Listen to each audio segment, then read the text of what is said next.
और टाइम है 10:50, तो I think we should start now. Recording भी स्टार्ट हो चुकी है। Okay, so a very good morning to all of you once again. I guess yesterday we have discussed the various clauses in terms of group by. We have seen order by, and then we have seen the offset limit. Followed by, we have discussed how to manipulate data when we have multiple tables, right? So yesterday we have discussed various types of joins in which we have discussed cross join, and we have discussed syntax for cross join, and we have already discussed that if we applied on clause with cross join, then it is equivalent to inner join. Okay, without condition, cross join will do the Cartesian product of both the tables, but if we add on clause with cross join, it will automatically do Cartesian product but with some condition. Okay, then we have discussed natural join, and sorry, Cartesian join. Cartesian join is a replacement of cross join, in which we have only syntax wise we have only the comma between two tables, right? Then we have discussed the natural join, and we have discussed that natural join is only applicable when we have common thing in both the tables. Common thing in the sense that we have a common column, that is the name of the column must be same, and the values in the cell must also be equal. Then only the natural cause will going to be applied. If it is, if condition will not be satisfied, then natural join will automatically convert into the cross join. Ma'am voice और screen तो visible है ना सबको? Priyanka yes ma'am? Sir, yes sir, yes sir, yes sir. Okay, fine. All right, students, so today we are going to start with the new join that is known as my left join. Okay, so left join is again very simple. The general syntax is this one. The keyword that you are going to use is left join. Okay, now let's see. I'm taking a simple see, remaining steps are same: select query, same, where, order by, limit, we have discussed, then from, and in this section we have changed the syntax. Syntax means right now we are using a join which is known as left join. Okay, now left join will not work without on clause. This is the mandatory condition. This is the mandatory condition. In natural join we have not used the on clause. Why? What is the reason? Because on clause is inbuilt with the natural join. We have used cross join, but in the cross join it is not mandatory. We have seen does not require. Okay, you can use it or you can't use it. If you use it, then it automatically become my inner join. But in the case of left join, it is mandatory to write on clause, or we can say simply that on clause will always be applicable when left join will going to be happen on number of tables, right? Now, so let's see one more thing. Suppose we have two tables P and we have Q. Okay, now we are writing P left join Q. So the order is very important. Whatever you have written on the left hand side is going to be merged with right hand side. That is why the name is left join. Do not get confused कि किसी पे भी लगा देंगे. Whatever table we have in the left part will going to be start first. Okay, now let's see one more point. Virtual table is created by picking all the values from the left table plus matched values from the right table, or null in case of no match. Two tuples are said to be matching if value of the common column is the same. Okay, now next point is copies all columns from both the tables, and what we are going to do, we will keep both the copies of the common column. In the case of natural join, what we have seen, हम सिर्फ common column की एक copy retain कर रहे थे. That means वहां पर duplicacy का कोई चांस ही नहीं था. But in the left join there is a chance of duplicacy as well, because we are keeping all the common columns into my virtual table. Okay, let's see the explanation of this with the help of an example.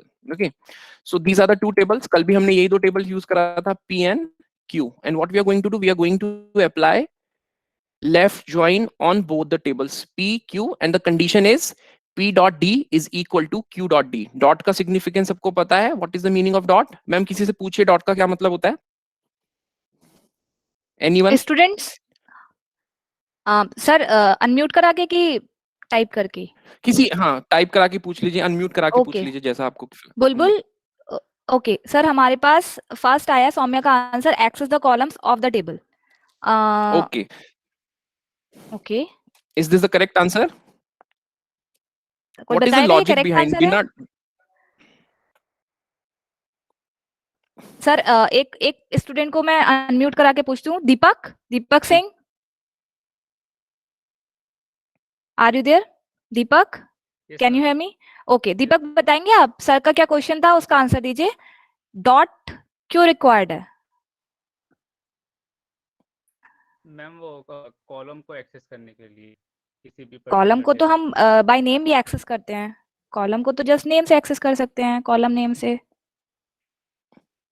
बताओ जल्दी से दीपक। But ma'am जैसे ma'am यहाँ पे एक table का नाम हो गया मैम पी, फिर मैम यहाँ पे मैम पी डॉट ए का मतलब है कि मैम वहाँ पे ए के जो जितने भी वो हैं, जैसे मैम 11 12 80 एंड 31 मैम वो पूरी रो आ जाएगी। देखो दीपक, शायद आपको कुछ अभी कंफ्यूजन है, या कल आप आता, आई डोंट नो प्रेजेंट थे एब्सेंट थे। देखो लॉजिक बड़ा सिंपल है। डॉट क्यों क्या सिग्निफाई कर रहा है? अगर मैं यहाँ लिख रहा हूं सेलेक्ट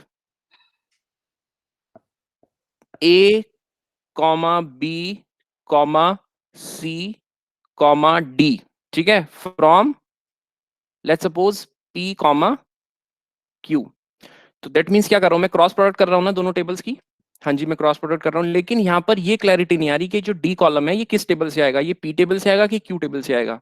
इस चीज को, इस कंफ्यूजन को अवॉइड करने के लिए हम क्या करते हैं, हम डॉट का सिग्निफिकेंस यूज करते हैं। वो सिंपली ये कहता है कि अगर बहुत सारी टेबल्स ऐसी हैं जिनमें एक ऐसा कॉलम है जो कॉमन है, कॉमन इन द सेंस जिसका नाम सेम है, तो उस सेंस में अगर आपको वेरीफाई करना है कि कौन सा पर्टिकुलर कॉलम सेम नाम का किस टेबल से आ रहा है, at that time you can make a discrimination by using a dot. So that means if I am writing p dot d and if I am writing q dot d, अब हमें clarity आ गई कि जो d नाम का column है it is from p table and this d column is from q table. As simple as that. अभी clear हो गया सब बच्चों को? जल्दी से यस लिख सबको दो। क्लियर है? इन केस हम नेक्स्ट क्लास में पूछेंगे तो सब लोग आंसर देंगे।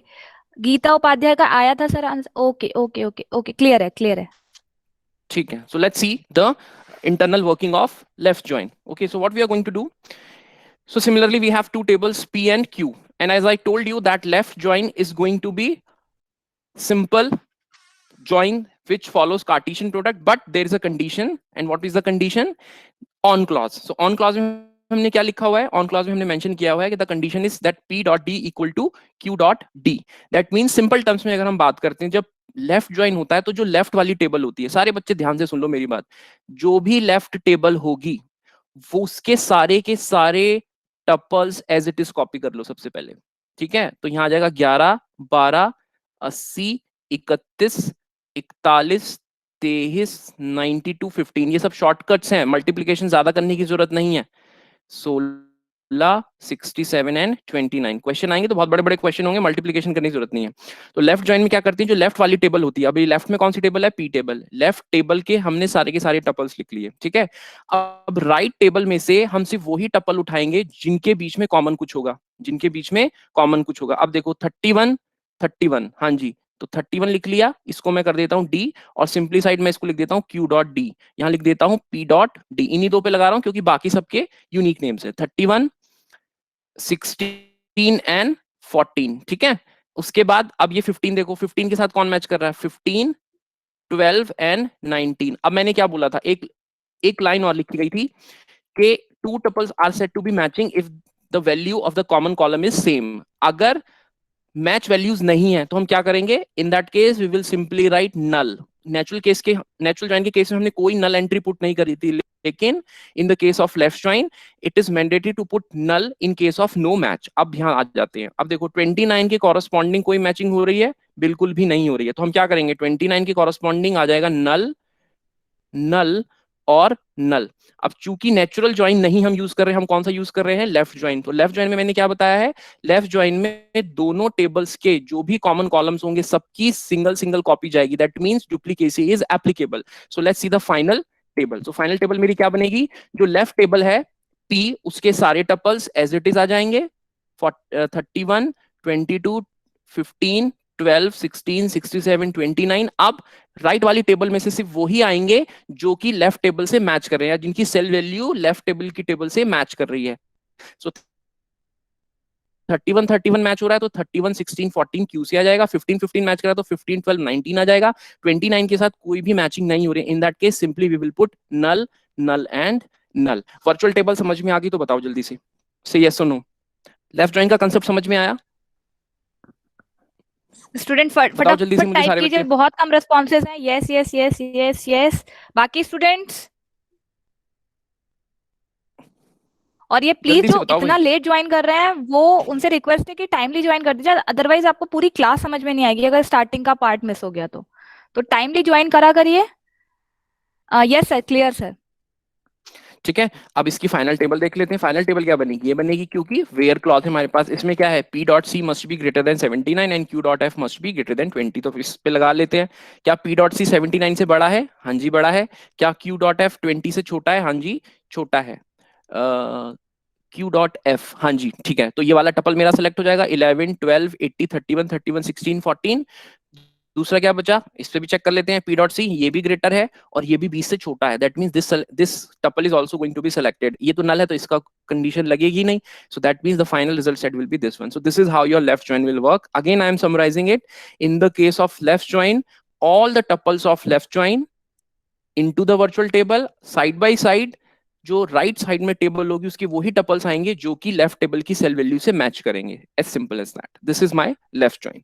Okay, now move to the next join which is known as my right join. So right join को आप बोल सकते हो it is opposite of left join. ठीक है, जो जो मैंने चीजें अभी राइट जॉइन लेफ्ट जॉइन में बताई हैं, they all are applicable to right join but in a reverse order. How is it so? Let's see. Syntax तो सिंपल है। राइट जॉइन कीवर्ड यूज होगा दोनों टेबल्स के बीच में, एंड it is also not work without on clause, that means it is also mandatory to put on clause with my left join। ठीक है, virtual table is created by picking all the values from the right table। वहां पर क्या हो रहा था, left table से हम सारी की सारी वैल्यूज पिक कर रहे थे, but in the case of right join what we are going to do, all the tuples of q। अभी यहां पर ये देख लो, कंपाइलर ऑटोमेटिकली क्या करेगा, जो राइट टेबल है उसको पिक करेगा और उसकी मर्जिंग किसके साथ करेगा, लेफ्ट टेबल के साथ। वहां पर हमने क्या किया था, हमने लेफ्ट टेबल को पहले पिक किया था and then we are merging the left table with right table. But here what we are going to do, we are picking the right table and then we are merging that table with my left table। Okay, so the condition is virtual table is created by picking all the values from the right table plus matched values from the left table, or null in case of no match। Two tuples are said to be matching if the value of the common column is same। Okay, copies all columns from both the tables, keep both the copies of the common column। that means right join के case में भी duplicacy आएगी। okay, let's see the example again। I hope अब आपको ज्यादा difficulty नहीं लगेगी।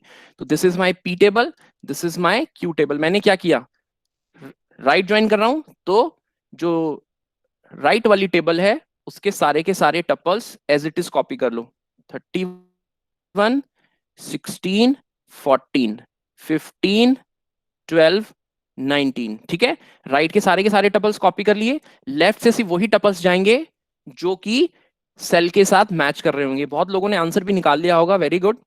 तो अब मैच कर लेते हैं। अब देखो 12 के कॉरस्पॉन्डिंग कुछ मैच हो रहा, नहीं हो रहा, तो हम क्या कर देंगे, यहां पर भी आ जाएगा null, here also it is null, third value is also null. 31 के कॉरस्पॉन्डिंग 31 80 12 एंड 11। 15 के कॉरस्पॉन्डिंग 15 92 23 एंड 41। ओके, 12 की कॉरस्पॉन्डिंग नहीं है क्योंकि यहां पर 29 है और यहां पर क्या था, 12 था। सो let's see the final table. Final table is this one. ठीक है, सो 11 12 80, क्योंकि डुप्लीकेसी एप्लीकेबल है तो दोनों की कॉपीज आएंगी। 31 31 16 14 41 23 92 15 15 12 19 12 13 23 राइट से, लेकिन उसके कॉरस्पॉन्डिंग कोई मैचिंग नहीं हो रही, तो नल नल null and null। this is the way we are going to apply right join on multiple tables and the final result set will be this one after applying the condition। same ही आएगा, these two tuples will be picked up। I hope right join भी सब बच्चों को clear हो गया। I want answers from each and every one student from this class that yes we are clear with left join and right join। ma'am please see the how many students are responding। yes sir, yes sir, yes sir, students are responding। at least अभी आए हैं 10 to 15 responses आ चुके हैं, continuously आ रहे हैं। बाकी student फटाफट reply कीजिए क्योंकि इस समय 90 स्ट्रेंथ है और अभी रिप्लाईज आए हैं मैक्स टू मैक्स 30 to 40। बाकी और स्टूडेंट्स, ये जो आज whatever we are learning today, it's equally applicable to your InfyTQ exam. समझ लो मेरी बात, जब रिजल्ट आएगा तो आप लोग मुझे मान जाओगे कि हाँ सर सही बोल रहे थे। जो लॉजिक मैं बता रहा हूं एज इट इज, अगर आपके दिमाग में ये साइकिल डेवलप हो गई कि ये ऐसे चल रहा है, ये ऐसे चल रहा है, ये ऐसे चल रहा है, ये ज्वाइन, आपको सेकंड्स नहीं लगेंगे क्वेश्चंस को सॉल्व करने में InfyTQ के। As simple as that. Okay, चलो let's come to the next rule, that is my full join और फुल आउटर ज्वाइन। ठीक है, अब फुल ज्वाइन और फुल आउटर ज्वाइन कंफ्यूज मत करो, ये कुछ नहीं है, ये left join plus right join दोनों का कॉम्बिनेशन है। It's a combination of left plus right, that means left के सारे टपल्स भी आएंगे, राइट के सारे टपल्स भी आएंगे, और जहां जहां मैच नहीं हो रहा वहां पर नल वैल्यूज को हम क्या कर देंगे, पुट कर देंगे। सो let's see the general format, this is the general format, the keyword is full join, yes it is also comes with on clause, that means you cannot work without on clause. A join table will contain all tuples from both the tables with null for missing matches on either side, because it's a combination of full or right join, left or right join. Two tuples are said to be matching if the value of the common column is the same, copies all columns from both the tables, keep both the copies of the common column. Okay, let's see that. So these are the two tables P and Q.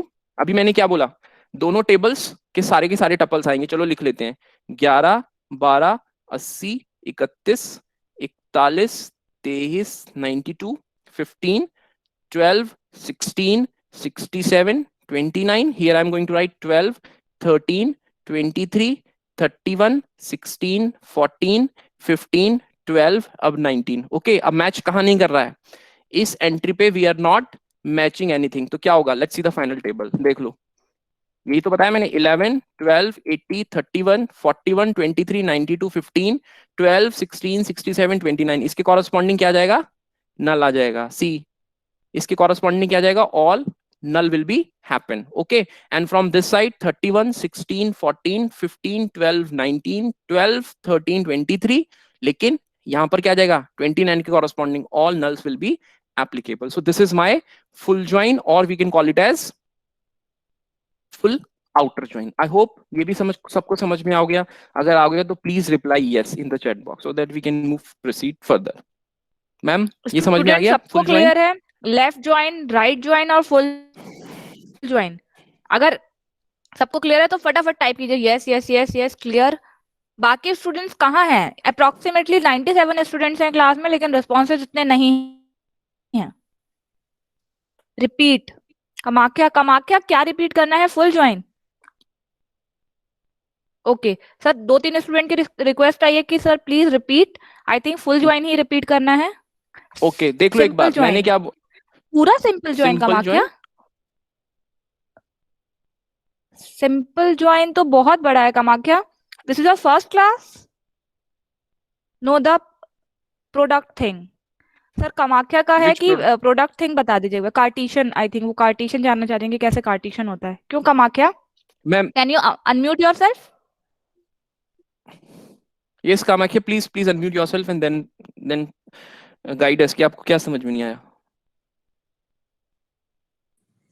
Sir, I'm not able to understand how 29 is not matching 12. How 29 is not matching? Yes, sir. This is your first class? This is your first class? No, sir. Third class. Okay, no issues. Let's see one more time. See what I'm saying? I'm saying joining condition. So joining किसी ना किसी condition के basis पे हो रही है, क्योंकि वो कंडीशन क्या है कि जो डी कॉलम है पी टेबल का, उसकी जो वैल्यू है वो डी कॉलम क्यू टेबल के इक्वल होनी चाहिए। ठीक है, तभी वो क्या करेगा, उस रो को एक्सेप्ट करेगा, अदरवाइज वो क्या करेगा, नल उसको पकड़ा देगा। लेकिन अभी हम क्या कर रहे हैं, हम फुल ज्वाइन की बात करें तो फुल ज्वाइन क्या बोलता है बेटा, फुल ज्वाइन ये बोलता है कि दोनों टपल्स आएंगे बोथ द टेबल से। ओके, सो 31, 41, 23, 92, 15, 12, 16, 67, 29। ठीक है, अब यहां देखो, सो अब मैचिंग करेंगे क्योंकि कार्टेशियन प्रोडक्ट तो होगा ही, तो 31 के कॉरेस्पॉन्डिंग क्या मिल जाएगा, 31, 16, 14, देन 15 के कॉरेस्पॉन्डिंग 15, 12, 19। लेकिन 29 के कॉरेस्पॉन्डिंग क्या कोई सेल वैल्यू मैच हो रही है? नहीं हो रही, ना तो यहां हो रही है, ना यहां हो रही है, और ना ही यहां हो रही है। So what we are going to do, 29 के कॉरेस्पॉन्डिंग कुछ नहीं मिला, so we will simply put null null and null. ठीक है, अब हम लेफ्ट साइड से देखते हैं। हमने क्या किया, 12 13 23 रख लिया, 31 16 14 रख लिया, 15 12 19 रख लिया। अब देखो यहाँ पर मैं इसको ब्लू कर देता हूँ ताकि समझ आ जाए। इधर से देखेंगे तो 31 के साथ क्या मैच हो रहा है, ये मैच हो रहा है। इधर से देखेंगे तो 15 के साथ क्या मैच हो रहा है, ये मैच हो रहा है। ये देखो 31 और 15 ऑलरेडी मैं लिख चुका हूँ। अब इधर से देखो 12 के कॉरेस्पॉन्डिंग इधर से कोई मैचिंग हो रही है, नहीं हो रही है। तो हम क्या करेंगे, जो ये वाला टपल आएगा 12 13 एंड 23 इधर से उसके कॉरेस्पॉन्डिंग 4 नल एंट्रीज आ जाएंगे, क्योंकि उसके कॉरेस्पॉन्डिंग कुछ भी मैच नहीं हो रहा है। तो नल null and null. So that's why I'm saying that left outer join or sorry, full outer join or full join, it's equivalent to a combination of left join as well as right join. As simple as that. अभी आ गया समझ में? Yes, sir. Clear. Thank you. ठीक है, okay बेटा। प्रीति, चलो प्रीति आपको clear है? सर प्रीति की भी रिक्वेस्ट आई थी, please repeat full join. Preeti clear है? ओके ग्रेट सर, क्लियर है सबको। किसी और को अभी इसी पॉइंट पे बता दीजिए, कुछ प्रॉब्लम है तो अभी बता दीजिए, क्योंकि आगे फिर ये डिस्कस नहीं कर पाएंगे। किसी को भी किसी भी तरीके का डाउट है तो प्लीज अभी मेंशन कर दीजिए। सबको क्लियर है? जिन्होंने भी कहा था रिपीट रिपीट, वो सबको क्लियर है? Saumya yes yes, okay okay sir, clear sir. Okay चलो, let's move to the result set. Result set अब आप लोगों के लिए इजी हो जाएगा, क्योंकि कंडीशन नहीं लगानी है। तो हमें क्या करेंगे, दो टपल्स मिल जाएंगे as per the where clause. So these are the two tuples that we are selecting from this virtual table, and this will become our final result set. Fine. Now let's come to this question. Solve all of you and give me the answers. Read the question carefully and then try to answer it.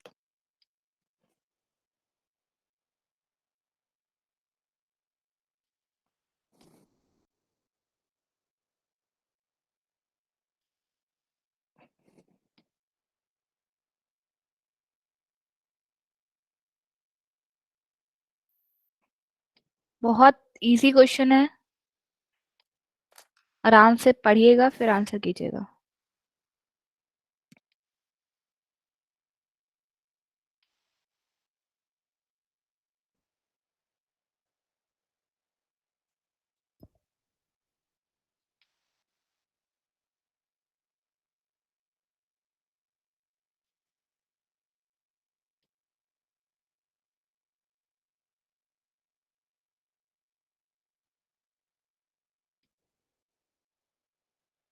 Any response, ma'am? No sir, अभी response नहीं आया है sir. ये थोड़ा सा sorry, मैं easy बोला था, थोड़ा सा डिफिकल्ट है क्योंकि पहली बार आप ऐसा कुछ करने जा रहे हैं।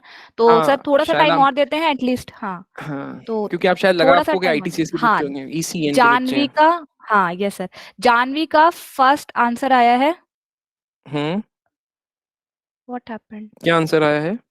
सर जानवी ने कहा है option number A. Okay okay, Anshika option A, Chetan option A. अब आप लोग ना, पता है क्या करते हैं ये लोग सर, ये लोग जस्ट कॉपी करते हैं। एक ने ए दिया है तो सब लोग ए देंगे। एक बार देख तो लीजिए, हो सकता है पहला वाला बंदा गलत हो। अपने आप से भाई, सॉल्व कीजिए। क्वेश्चंस को सब बहुत लोग ध्यान अभी से तक देखो। यही कर रहे हैं अच्छा, सर। आई थिंक हमें ये वाला क्वेश्चन इन्हें सॉल्व करके दिखाना चाहिए आराम से, ठीक है उसके मैम, बाद ठीक। फिर आगे मूव करना है। Yes sir, okay sir. चलो let's see, the correct answer is B. जिसने भी ए लिखा है, आई होप आपने क्वेश्चन थोड़ा सा जल्दी अटेम्प्ट कर लिया, या थोड़ा सा आपको सबने क्लैरिटी नहीं आई। सर तीनों ऑप्शंस आ गए थे। अच्छा, आयुष ने अब दिया है ऑप्शन नंबर बी, प्रतिभा ने कहा था option okay number C, D भी आ चुका है, चलो अब भी है। ठीक है, चलो लेट्स सी। देखो इसमें इस क्वेश्चन को बहुत आराम से पढ़ेंगे, आने वाले क्वेश्चंस भी बहुत ध्यान से करेंगे। फिर हमने क्या किया, consider the schema of 3 tables taken from a database. हमारे पास 3 टेबल है, एक सप्लायर नाम का टेबल है, एक पार्ट्स नाम का टेबल और एक कैटलॉग नाम का टेबल है। जो सप्लायर नाम का टेबल है उसमें हमारे पास दो कॉलम्स हैं, एक है सप्लायर आईडी बेटा, एक है सप्लायर नेम। ठीक है। जो पार्ट्स नाम का टेबल है उसमें हमारे पास पार्ट्स आईडी नाम का एक कॉलम है, पार्ट्स कलर नाम का कॉलम है और पार्ट्स नेम नाम का कॉलम है। ठीक है। एक हमारे पास कैटलॉग है जिसमें सप्लायर आईडी है, पार्ट्स आईडी है और पार्ट्स प्राइस है। ये 3 मेरे पास रिलेशन है। ठीक है। अब क्वेश्चन में मुझसे पूछा गया है, write a query to fetch the supplier ID. तो सबसे पहली चीज तो हमें क्या पता करनी है, सप्लायर आईडी पता करनी है उन सप्लायर्स की जिनके पास एटलीस्ट 2 पार्ट्स होंगे, मतलब 2 डिफरेंट पार्ट्स होंगे। ठीक है, at least 2 parts. Right, now let's see one by one. अब देखो मुझे क्या करना है, मुझे एक ऐसी इंफॉर्मेशन लेके आनी है जिसमें मुझे ऐसी टेबल यूज करूं कि जहां से मुझे सप्लायर की आईडी भी मिल जाए और जहां से मुझे पार्ट्स की इंफॉर्मेशन भी मिल जाए। पार्ट्स की इंफॉर्मेशन कैसे मिलेगी? पार्ट आईडी से, ठीक है। तो अब देखो ध्यान से, अब ये 4 ऑप्शन है ए बी सी डी। सबसे पहले तो मैं आपको ये बोलूंगा कि इस क्वेश्चन को आप किसी भी ज्वाइन से सॉल्व कर सकते हैं, नेचुरल से भी कर सकते हैं, आप क्रॉस से भी कर सकते हैं, वो आपकी मर्जी है। लेकिन ऑप्शन में मेरे पास कहीं पर भी कोई ऐसा ज्वाइन नहीं है, तो मुझे इनर ज्वाइन ही यूज करना है, ठीक है। अब हम सी डी की पहले बात करते हैं। अब देखो सी ऑप्शन क्या कह रहा है। अब इसमें बहुत सारी चीजें आप पढ़ चुके हैं, आप डिस्टिंक्ट पढ़ चुके हो, सेलेक्ट आप पढ़ चुके हो, इनर ज्वाइन क्या होता है ये भी मैं आपको बता चुका हूं। Let's see one by one. अब ये बोल रहा है कि select distinct C1 dot supplier ID from catalog C1 inner join catalog C2 on C1 dot supply ID not equal to C2 dot supply ID। पहली चीज तो ये है कि जब भी हमने अभी तक जितने भी ज्वाइंस पढ़े हैं, अभी तक हमने जितने भी ज्वाइंस पढ़े हैं, उनके अंदर हमने क्या देखा था? उनके अंदर हमने ये देखा था ज्वाइंस तभी एप्लीकेबल हो रहे हैं जब उनके बीच में कुछ ना कुछ कंडीशन होगी, कुछ ना कुछ कंडीशन होगी, इक्वल टू की कंडीशन होगी। लेकिन यहां पर हम क्या कर रहे हैं? C1 dot supplier ID is not equal to C2 dot supplier ID. ऐसा कभी हो ही नहीं सकता। अगर ऐसा होगा ही नहीं तो ये ज्वाइंस, ये टेबल किसी भी पर्सपेक्टिव में ज्वाइन ही नहीं हो सकती। तो ये वाला ऑप्शन भी गलत है और ये वाला ऑप्शन भी गलत है, ठीक है। ध्यान से देखो, नॉट इक्वल टू की कंडीशन हमने क्या किया था? इक्वल टू हम कर रहे थे, ठीक है। अब हम आते हैं ऑप्शन नंबर ए के पास। ऑप्शन नंबर ए क्या कहता है? Select distinct C1 dot supplier ID from catalogue C1 inner join catalogue C2 on C1 dot supplier ID equal to C2 dot supplier ID. ये तो एप्लीकेबल है, हाँ जी applicable है। क्यों? क्योंकि कैटलॉग का इनर जॉइन हम कर रहे हैं कैटलॉग से। क्यों कर रहे हैं? यहां पर साफ साफ लिखा हुआ है, write a query to fetch the supplier ID of those suppliers who are supplying at least 2 parts। that means अगर मैं सप्लायर और कैटलॉग को मर्ज करता हूं तो मेरे पास सप्लायर आईडी आ जाएगी, कॉमन है, लेकिन पार्ट आईडी यहां से मिसिंग है। पार्ट और कैटलॉग को करता हूं तो सप्लायर आईडी मिसिंग है। तो मेरे पास एक ही ऑप्शन बचता है कि मुझे कैटलॉग का इनर जॉइन कैटलॉग के साथ ही करना पड़ेगा, क्योंकि क्या कह रहा है? सप्लायर आईडी और एटलीस्ट 2 पार्ट। दैट मींस अगर मैं इसको इसके साथ मल्टीप्लाई कर देता हूं तो मुझे सप्लायर आईडी भी मिल जाएगी और पार्ट आईडी भी मिल जाएगी। देखो क्वेश्चन को पढ़ो, ध्यान से सोचो, तब उसको आंसर करो कि क्या बोलना चाह रहा है। कंफ्यूजन नहीं होना चाहिए कुछ भी, ठीक है। अब इनर जॉइन मैं आपको बता चुका हूं। इनर जॉइन क्या होता है? Inner join is simply cartesian product but with some condition. मतलब हर एक टपल के साथ मल्टीप्लाई होगा, लेकिन साइड बाय साइड कंडीशन भी वेरीफाई होगी। तो ये आपको समझ आ गया। इनर जॉइन क्या होगा कि कैटलॉग टेबल की जो, मैं इसको बना देता हूं टेबल को, देखो ध्यान से। यहां पर मैं सप्लायर की आईडी रख देता हूं, यहां पर मैं पार्ट आईडी रख देता हूं, यहां पर मैं पार्ट का प्राइस रख देता हूं, ठीक है। और फिर से क्या बनाऊंगे? कैटलॉग टेबल बनाओ, ठीक है। यहां क्या बनेगा? आईडी, यहां बनेगा पार्ट आईडी और यहां बनेगा पार्ट का प्राइस, ठीक है। अब देखो दोनों के बीच में हमें क्या करना है? इनर जॉइन लगाना है। तो इनर जॉइन क्या बोलता है? Cartesian product simply. Inner join tells us simply the Cartesian product. तो आपको क्या करना है? अगर इन दोनों टेबल्स में कुछ टपल्स होंगे, अगर इन दोनों टेबल्स में कोई टपल होगा या कुछ टपल्स होंगे तो उनकी क्या होगी? मैं यहां पर इसको रेड करके दिखा देता हूं। इस पूरे टपल की मल्टीप्लीकेशन किससे होगी? इस वाले टपल से। फिर इसकी मल्टीप्लीकेशन किससे होगी? इस वाले टपल से। फिर इसकी मल्टीप्लीकेशन किससे होगी? इस टपल से। लेकिन साइड बाय साइड हमें क्या करना है? कंडीशन भी चेक करना है, क्योंकि ये इनर क्लॉज है। अगर क्रॉस ज्वाइन होता तो सिंपल दोनों का प्रोडक्ट निकल के आ जाता, लेकिन यहाँ क्रॉस ज्वाइन तो काम करेगा नहीं, क्योंकि कंडीशन भी है कि who are supplying at least 2 parts. तो हमें ऑन क्लॉज इसीलिए इन्होंने यहाँ पर दिया है C1 dot part ID equal to C2 dot part ID. अब आप देखो ध्यान से, अगर एक मेरे पास कैटलॉग की टेबल है, कैटलॉग की टेबल बन के आई, सपोज ये रिजल्ट बन गया है, यहाँ पर मेरे पास S1 सप्लायर और यहाँ मेरे पास S1 सप्लायर है, यहाँ भी इसके पास P1 और यहाँ भी इसके पास P1 है। तो अगर C1 dot part ID equal to C2 dot part ID कर देंगे तो वो हमेशा क्या पिक करेगा? S1 P1, सिर्फ यही आंसर रिजल्ट कर देगा। लेकिन क्वेश्चन में क्या पूछा गया है? Who are supplying at least 2 parts, who are supplying at least 2 parts. That means ये दोनों इक्वल नहीं होने चाहिए, ये दोनों इक्वल नहीं होने चाहिए। अगर इक्वल नहीं होंगे तब क्या होगा? S1 P2। अगर ये ऐसा कुछ है तो वो क्या करेगा? S1 P1 को भी फैच कर लेगा और S1 P2 को भी फैच कर लेगा, ठीक है। तो that is why we are putting not equal condition. So considering all these explanation for this question, that is why we are saying that option B is the correct answer for this particular question. I hope अब समझ में आ गया होगा सब बच्चों को। Say yes or no. Students Ma'am, clear over है? to you. Yes sir, yes sir, clear. Shubhangi ने अब कहा है clear. can't we use not equals to instead of? yes we can use Saumya. हम दोनों ऑपरेटर हाँ यूज वो कर सकते हैं, नॉट ये इक्वल और सौम्या, प्लीज। आप ये जो मैंने ऊपर बनाया ये लिख सकते हैं आप, नो इश्यूज। ये भी लगा सकते हैं, Okay. वो आपकी चॉइस है, सर दोनों दो सेम काम तीन करेंगे। स्टूडेंट्स ने बोला है, अंजलि, हर्षित और चेतन ने बोला है सर थोड़ा सा कंफ्यूजन है, एक बार और रिपीट कर दीजिए। ठीक है ठीक है ठीक है, देखो मैं इसको डिलीट नहीं कर रहा हूँ, मैं इसको यहीं पर एक्सप्लेन दोबारा कर देता हूँ। क्वेश्चन देख लो, right a query to fetch the supplier ID of दो suppliers who are supplying at least 2 parts. ठीक है, तो सप्लायर नाम का टेबल है, पार्ट्स नाम का टेबल है, कैटलॉग नाम का टेबल है। तो ऑप्शन ज्यादा वो करने की जरूरत नहीं, ऑप्शन ही देख लेते हैं। ऑप्शन में हमें सिंपल दिया गया है कि कैटलॉग का इनर जॉइन कैटलॉग से ही हो रहा है, और उसका भी बहुत वैलिड रीजन है, क्योंकि हमें सप्लायर आईडी और पार्ट आईडी चाहिए, और वो दोनों चीजें, दो इंफॉर्मेशन इसी टेबल से निकल के आ रही हैं। इस टेबल के कॉम्बिनेशन से भी नहीं आएगा, पार्ट और कैटलॉग के कॉम्बिनेशन से भी नहीं आएगा, कैटलॉग के कॉम्बिनेशन से ही आ सकता है। तो इन्होंने ये हिंट तो हमें दे दिया है। ठीक है, अब हमें ये चेक करना है कि जो एटलीस्ट 2 पार्ट्स वाला क्लॉज है, ये कैसे हम वेरीफाई कर सकते हैं। तो उसके लिए हमने क्या करा, 2 टेबल बना लिया, एक बना लिया कैटलॉग हियर, एक कैटलॉग हियर। अब कैटलॉग पे यह लगा रहे हैं क्या है, इनर जॉइन। इनर जॉइन के लिए मैंने क्या बोला है, inner join is simply cartesian product plus some condition. ठीक है, तो इस वाले टपल की मैचिंग इस वाले टपल के साथ होगी, लेकिन कंडीशन भी होनी चाहिए। तो कंडीशन में इन्होंने क्या लिखा है, on c1.supplier id equal to c2.supplier id and c1.part id equal to c2.part id। तो उसके लिए हमने ये वर्चुअल टेबल बनाया है, यहाँ पर मैंने ये वर्चुअल टेबल लिख दिया। अब देखो, अगर ये वर्चुअल टेबल इस टाइप से आया होगा कि S1 P1 P1 और यहाँ पर P2, तो देखो अगर ये इक्वल टू वाली बात होगी, अगर यहाँ पर इक्वल होगा, दैट मींस जब भी ये कंडीशन चलेगी तो वो क्या करेगा, S1 P1 को इक्वल दिखा के ये वाला टपल रिटर्न कर देगा। लेकिन हमारी रिक्वायरमेंट क्या है, हम ये कह रहे हैं कि who are supplying at least 2 parts, और ये कब हो सकता है, जब कोई भी 2 पार्ट इक्वल ना हो, कोई भी 2 पार्ट इक्वल ना हो। इसलिए हमने क्या लिखा कि P1 C1 dot part ID is not equal to C2 dot part ID. That means अगर ये वाली कंडीशन होगी तो क्या होगा, S1 dot P1 S1 dot P1 S1 P2। That means वो इस टपल को भी फैच करेगा, वो इस टपल को भी क्या करेगा, फैच करेगा। तो सिंपल आ जाएगा S1 P1। अब देखो मैंने यहाँ S1 P1 क्यों लगाया है, क्योंकि इन दोनों के ऊपर क्या लगेगा, डिस्टिंक्ट लगेगा। यहाँ डिस्टिंक्ट भी है, देखो बेटा यहाँ पर क्या है, डिस्टिंक्ट भी है। तो S1 P1 इन दोनों में से ऑटोमेटिकली एक एक एक आंसर आएगा S1 डॉट P1 और एक आएगा S1 P2। सिंपल। अब मैम अब समझ में आ गया, पूछिए जरा, अभी क्लियर है बच्चे? स्टूडेंट्स क्लियर है अब? Yes sir, got it. Okay okay okay okay. और बाकी जिन्हें डाउट था, बाकी किसी को कोई डाउट है? क्योंकि ये क्वेश्चन क्लियर नहीं होगा तो आगे प्रॉब्लम आएगी।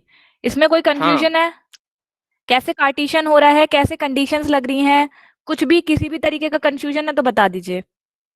हम कैसे टेबल सेलेक्ट करेंगे कि हमें जो हमें डेटा चाहिए वो मिल जाए, ये सबको क्लियर है?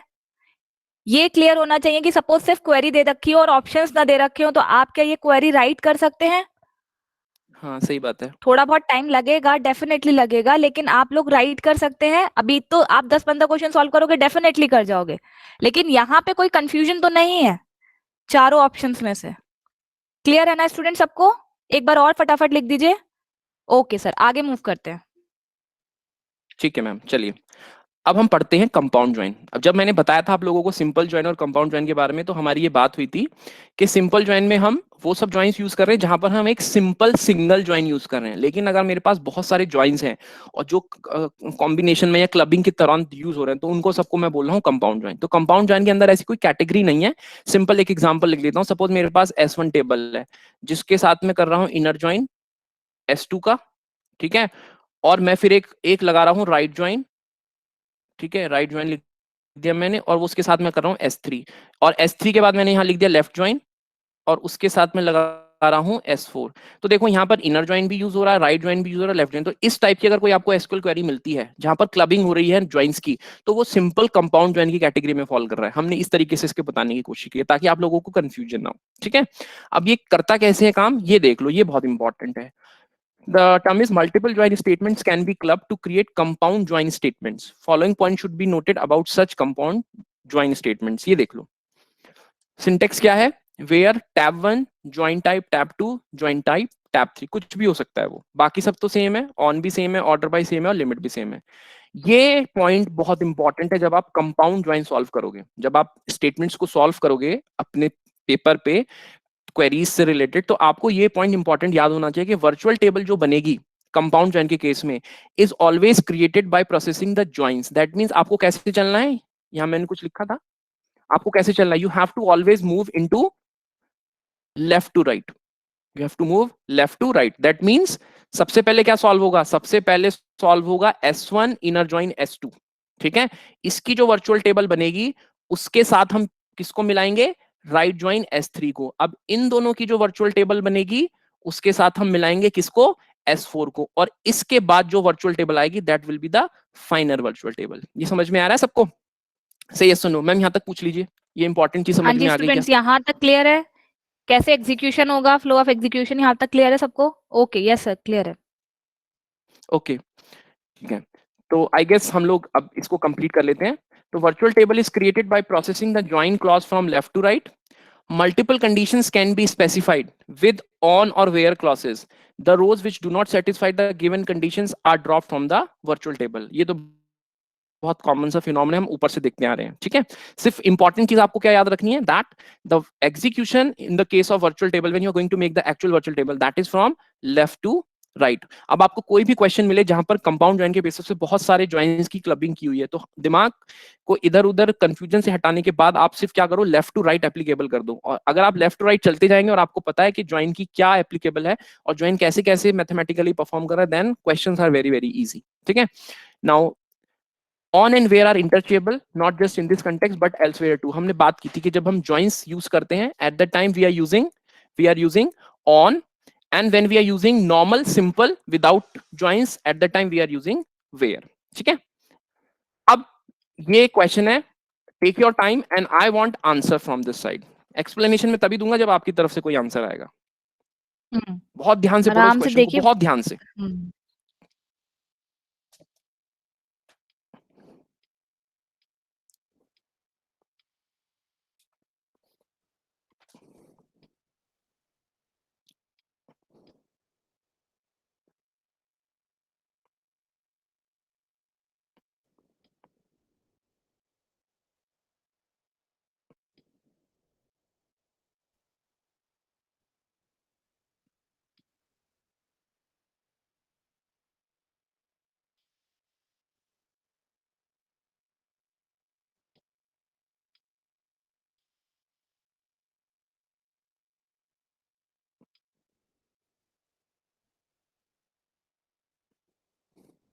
अभी तक कोई रिस्पांस नहीं आया सर हमारे पास।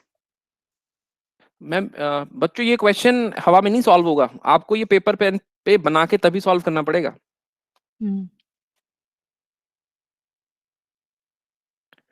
और ये जो क्वेश्चन फ्लोट हो रहे हैं ना इस टाइम तुम्हारी पीपीटीज में, exactly ditto questions you will get in your InfyTQ exam, and I guarantee it. अगर ये जितने भी आप लोग 2 तारीख से पहले पहले, 2 से 2 जब भी आपका एग्जाम उससे पहले पहले जितने भी क्वेश्चंस आप लगाओगे 40-50 क्वेश्चंस, अगर आपको ये सारे के सारे क्वेश्चंस अगर आपने इनको लगा लिया तो इनफिट्यूक का एग्जाम निकल जाएगा। आई एम श्योरिंग डीबीएमएस वाला पार्ट तो आपका क्लियर है, ऊप्स और डेटा स्ट्रक्चर्स आपको देखना है। Ma'am any response? No sir अभी तक कोई रिस्पांस नहीं है। स्टूडेंट्स अगर आप ट्राई कर रहे हो तो एटलीस्ट टाइप कर दीजिए ट्राइंग। ओके सर आंसर सामने ट्राइंग ट्राइंग ट्राइंग। ओके कुछ बच्चे ट्राई कर रहे हैं, कुछ ने ऑप्शन नंबर सी दिया है। ओके कितने बच्चों ने ऑप्शन सी दिया है? सर 3-4 स्टूडेंट्स ने ऑप्शन नंबर सी दिया है, बाकी 6-7 स्टूडेंट ने टाइप किया है ट्राइंग। अभी तो थोड़ा सा बाकी टाइम क्या और दे कर रहे देते हैं। बाकी स्टूडेंट्स पता नहीं क्या कर रहे हैं। बाकी रिस्पॉन्सेज बहुत कम है इस समय। स्ट्रेंथ होगी 98 के लमसम और रिस्पॉन्सेज बहुत कम है सर अभी। मैम लास्ट टाइम का रिजल्ट बताया, लास्ट टाइम जब इन्फोसिस का पेपर हुआ था ना, तो इन्फोसिस में ईसीएन के बच्चों ने ज्यादा क्रैक किया था कंपैरेटिवली सीएसआईटी के। अब आप देख लो, हाँ अभी तो तुम लोगों का 4 लाख का पैकेज होगा, 2 साल के बाद जब दूसरी कंपनी में स्विच मारोगे तो ऑटोमेटिकली 8 लाख पे पहुंच जाओगे 2 साल के अंदर। तो अब अपने दिमाग में सोच के चलना कि हम लोग किस टाइप की पढ़ाई कर रहे हैं। तो बहुत अब इंपॉर्टेंट आंसर्स चीज है, आने बहुत स्टार्ट हुए हैं। इंपॉर्टेंट। बहुत इंपॉर्टेंट है और मेन है ओवर कॉन्फिडेंस मार जाता है। आप लोग पढ़ते रहिए, अच्छे से पढ़ते रहिए, that is most important. Sir option number C B Pratibha ने दिया है, सिर्फ ऑप्शन नंबर बी। बाकी ज्यादातर स्टूडेंट्स ऑप्शन नंबर सी दे रहे हैं और बाकी स्टूडेंट बिल्कुल शांत हैं, ना तो वो ट्राई कर रहे हैं, शायद वो इंटरेस्टेड ही नहीं होंगे प्लेसमेंट को रिलेटेड। ऑप्शन नंबर सी चलो लेट्स सी द स्टूडेंट्स ने आंसर ऑफ सर दिस। बोला है। So Yes, sir. I hope question Okay. सबको समझ में आ गया। Great. The correct answer is answer number C. एक बार इसका एक्सप्लेनेशन देखने की जरूरत है या आगे बढ़े, या दिखा दूं मैं इसका एक्सप्लेनेशन बना के? बताइए आप मैम। आई थिंक सर दिखा जिसको दे नहीं मुझे। समझ, स्टूडेंट्स एक्सप्लेन सर, आयुष का आया है एक्सप्लेन। ओके Okay, चलो sir. देखो ध्यान से Explanation. जल्दी जल्दी।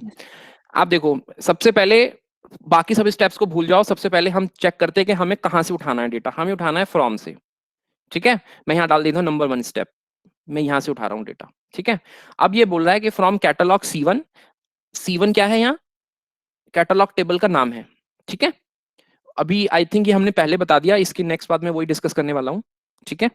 तो catalogue C1 inner join supplier S1, तो C1 and S1 these are the names of aliasing. ये एलाइजिंग है एक तरीके से, C1 कैटलॉग के लिए एलाइजिंग है और S1 सप्लायर के लिए, ठीक है। एलाइजिंग का मतलब ये है कि एक तरीके से हमने इसको नाम दे दिया। जब बहुत बड़ा नाम होता है, जैसे रामा कृष्णा ऐसा कोई नाम है आपका, ऐसा कुछ नाम है ऐसे कुछ करके, और उस नाम को आपको छोटा करना है, तो आप क्या कर सकते हो, उस नाम को छोटा करने के लिए आप एलाइज बना सकते हो। कैसे कि इस पूरी टेबल को मैं क्या करता हूँ, A1 लिख लेता हूँ, तो जहां जहां मैं इस टेबल को रिप्रेजेंट कर रहा हूँ वहां A1 से भी काम चल जाएगा, इसलिए मैंने कैटलॉग के आगे C1 लिखा है। ये कैसे बनाएगा मैं नेक्स्ट पार्ट में भी आपको एक्सप्लेन कर दूंगा। Catalogue C1 inner join supplier S,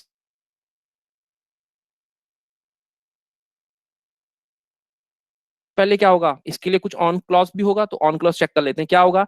C1 के साथ ये है C1 dot supplier ID equal to S1 dot supplier ID, that means यही इसके लिए ऑन कंडीशन होगी क्योंकि यहीं पर C1 आ रहा है। तो चलो अब इसकी वो बना लेते हैं। मैंने इनर ज्वाइन में क्या बताया था, inner join is nothing but it is Cartesian product of both the tables. तो किस किस टेबल के साथ हो रहा है, सप्लायर टेबल के साथ और कैटलॉग टेबल के साथ। तो क्या होगा, एक सप्लायर आईडी नाम का कॉलम होगा, एक सप्लायर नाम का टेबल होगा, सॉरी कॉलम होगा। एक मिनट, मैं इसको थोड़ा शार्प तरीके से बना देता हूँ, यहाँ स्पेस की मेरे को कमी लग रही है क्योंकि टेबल बहुत बड़ी बनेगी। चलो एनीवेज मैं यहाँ लिख देता हूँ सप्लायर आईडी।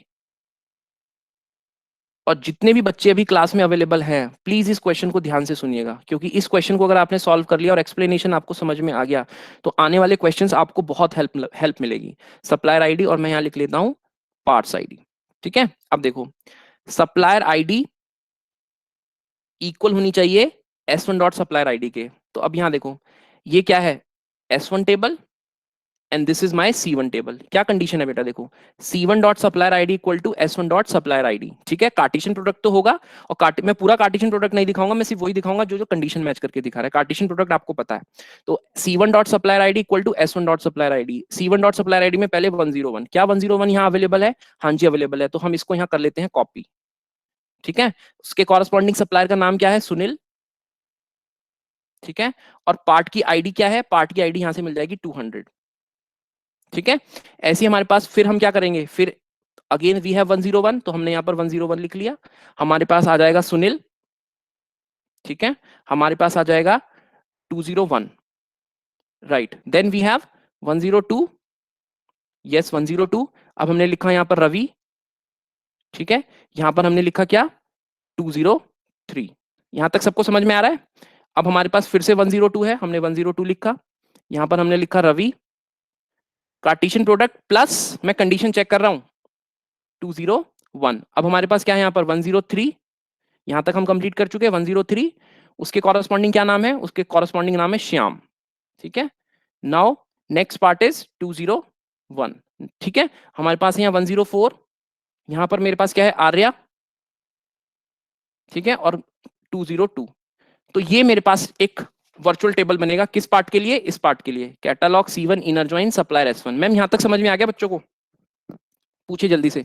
स्टूडेंट्स यहाँ तक क्लियर है, यहाँ तक क्लियर है, ओके चेतन, बाकी यस सर क्लियर है सर। अब देखो मैंने क्या बताया था, जब हमारी क्वेरी होती है कंपाउंड क्वेरी तो हम लेफ्ट टू राइट चलते हैं। तो लेफ्ट टू राइट तो मैं लेफ्ट टू राइट ही चल रहा हूँ, मैं इसको ब्लू करके दिखाता हूँ, मैं लेफ्ट टू राइट चल रहा हूँ। तो लेफ्ट टू राइट जब यहाँ गया तो यहाँ से एक वर्चुअल टेबल निकल के आई। कौन सी वर्चुअल टेबल, ये वाली वर्चुअल टेबल निकल के आई, this is my virtual table, ठीक है। अब इस वर्चुअल टेबल के साथ मुझे क्या पुट करना है, inner join S1, that means यहां पर होगा लेफ्ट साइड में ये वाली टेबल होगी, इनर ज्वाइन P1। अब P1 कौन सी टेबल है, P1 is this one, P1 table is this one.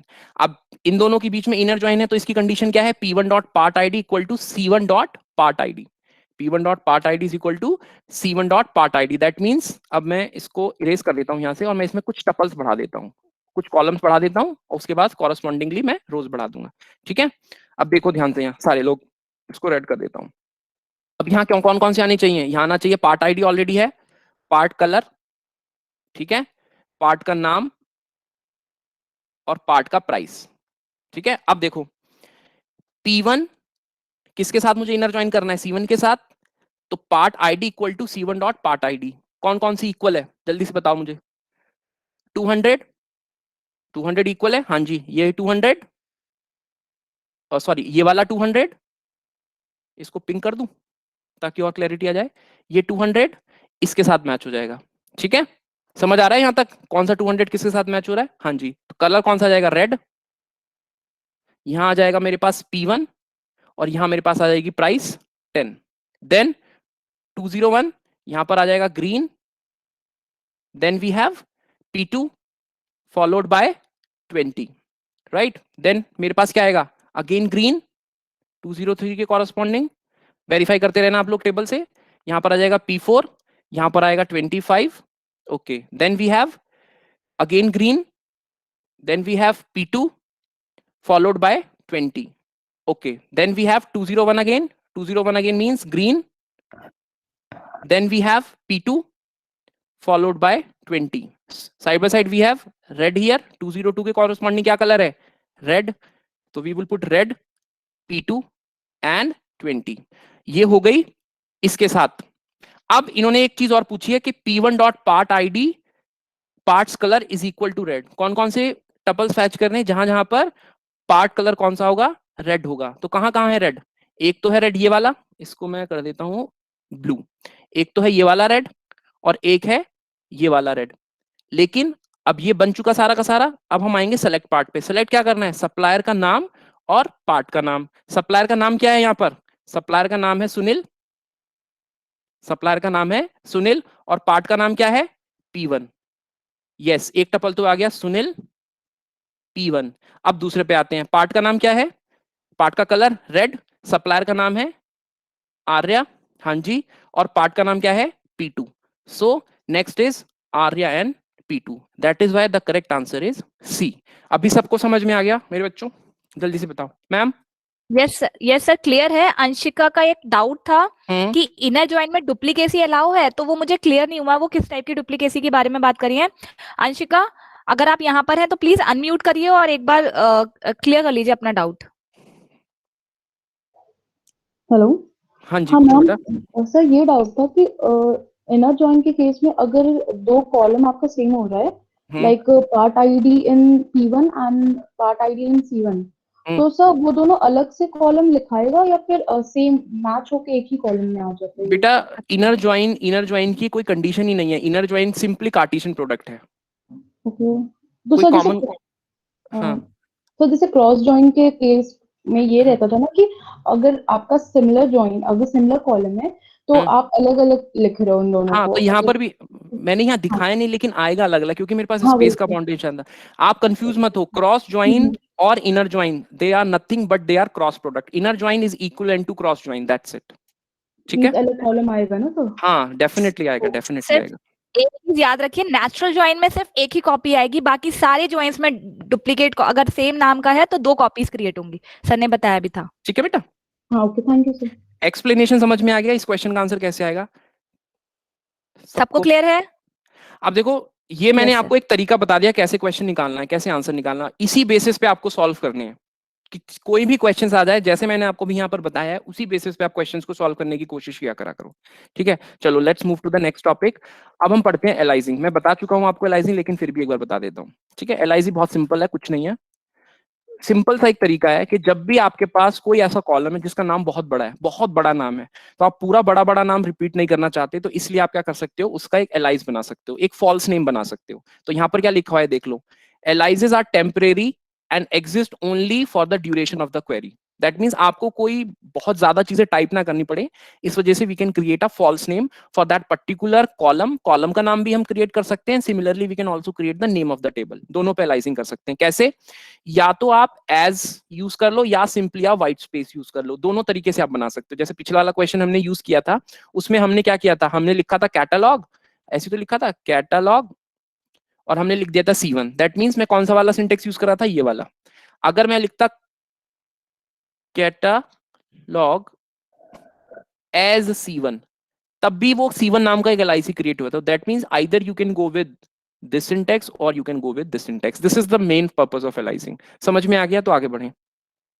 Clear है जल्दी से। स्टूडेंट्स? ये तो आप देख भी चुके हैं। हाँ सर, यस सर, क्लियर है सर। ठीक है, चलो solve this question and I want answers from each and everyone.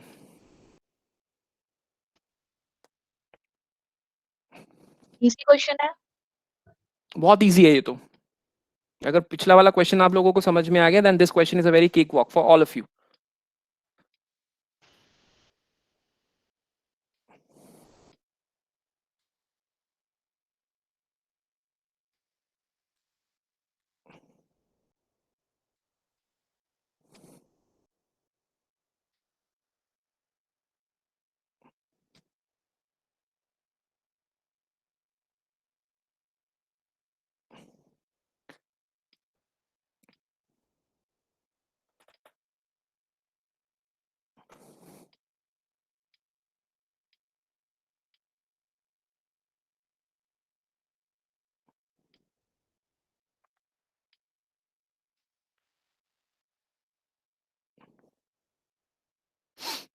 Any response?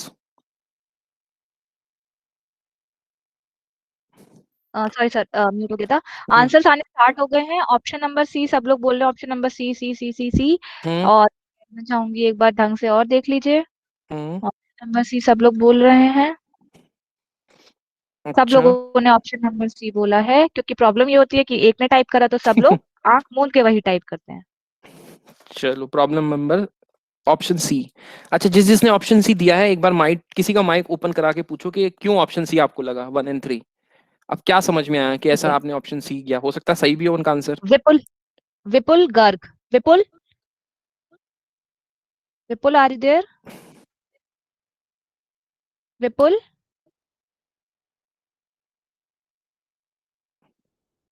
विपुल,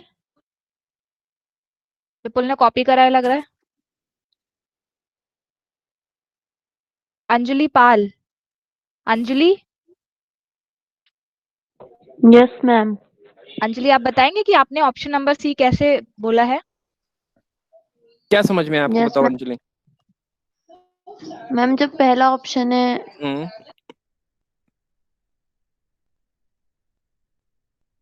अंजलि, हाँ जी। Yes ma'am. मैम, जो फर्स्ट ऑप्शन है उसमें पहले सिलेक्ट C1 की सप्लायर आईडी को सिलेक्ट करना है, फिर हम्म कैटलॉग C1 जो है उसको इनर ज्वाइन करना है, जो P1 वाली पार्ट वाली टेबल है। हम्म और फिर जब C1 जो कैटलॉग वाली टेबल है, C1 उसकी पार्ट आईडी P1 के बराबर होगी। और जैसे सर लास्ट क्वेश्चन वाला ही केस है, ये P1 dot colour is equals to red. Hmm, ठीक है। तो फर्स्ट ऑप्शन मैंने इससे सिलेक्ट करा, और थर्ड वाला इसलिए क्योंकि हम्म, P1 डॉट जो कलर है और C1 डॉट जो कलर है दोनों ही सेम को डिनोट दिखा रहे हैं, तो इसलिए रेड वाला ऑप्शन उसमें भी आ रहा था। ठीक है। Okay, any other student?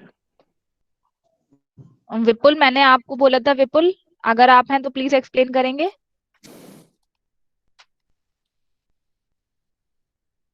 संस्कृति, संस्कृति,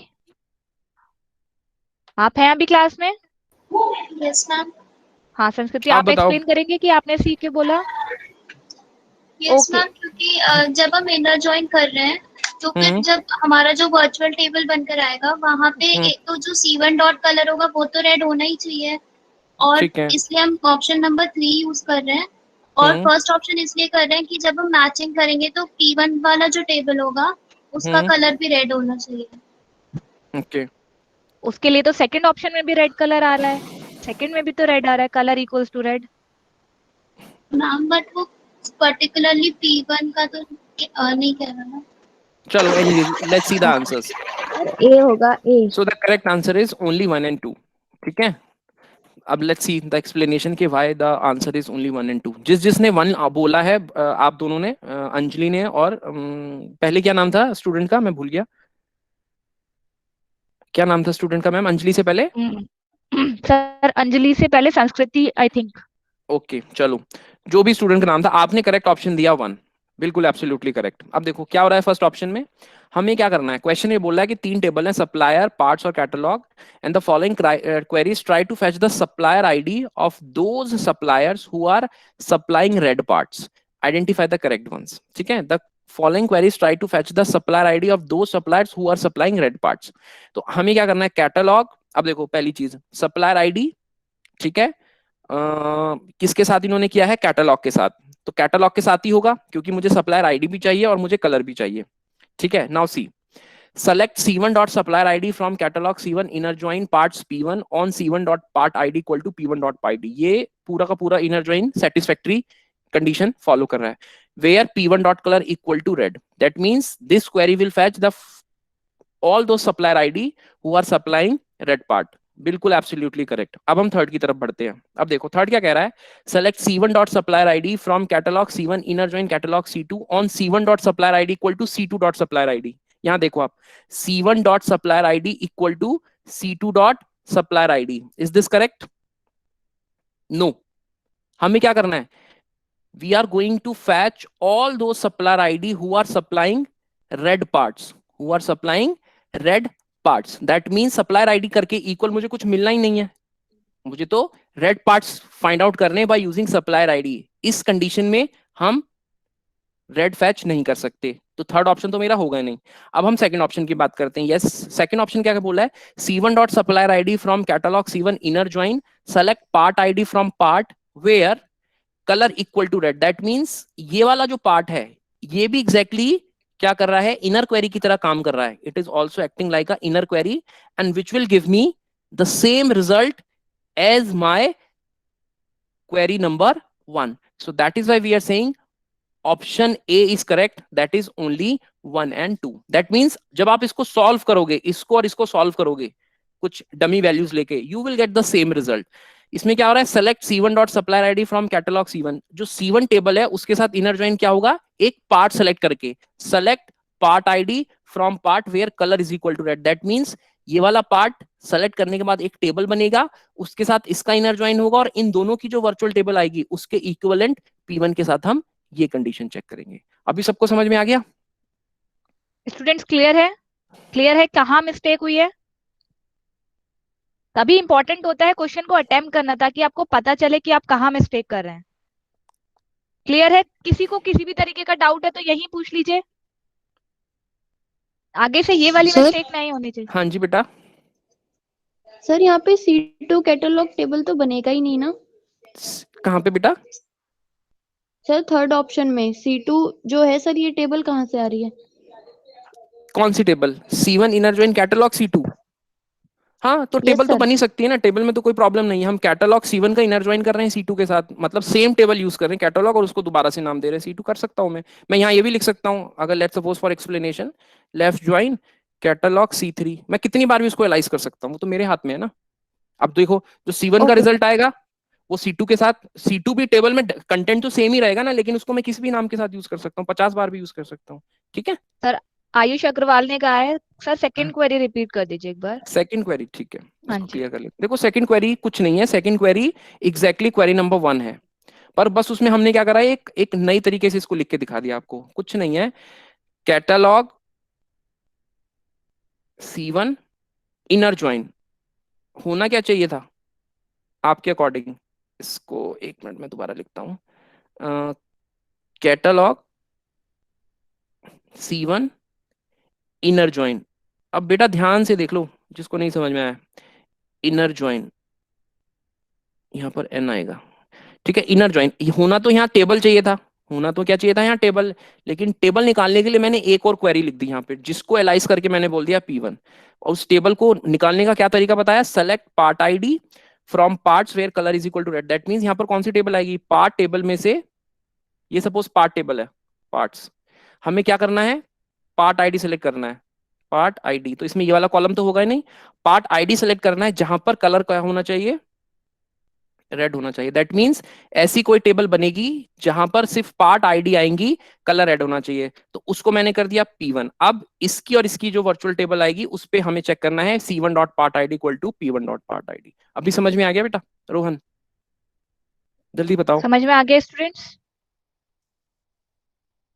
स्टूडेंट्स एक क्वेश्चन है इस क्वेरी को से रिलेटेड, इसमें से एक ऑप्टिमाइज्ड क्वेरी है, इन दोनों क्वेरी में से एक ऑप्टिमाइज्ड है.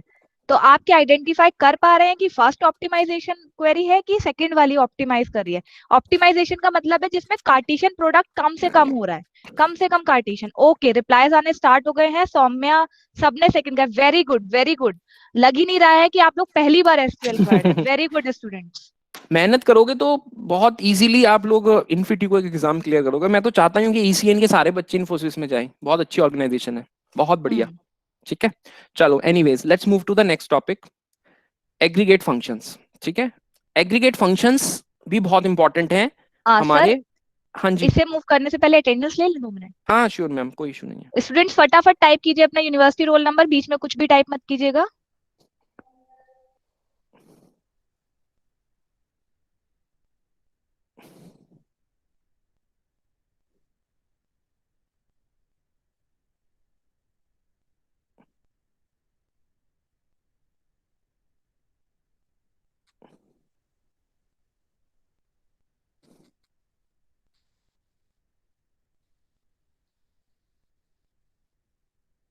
एक मिनट और है आप लोगों के पास, फटाफट टाइप कीजिए।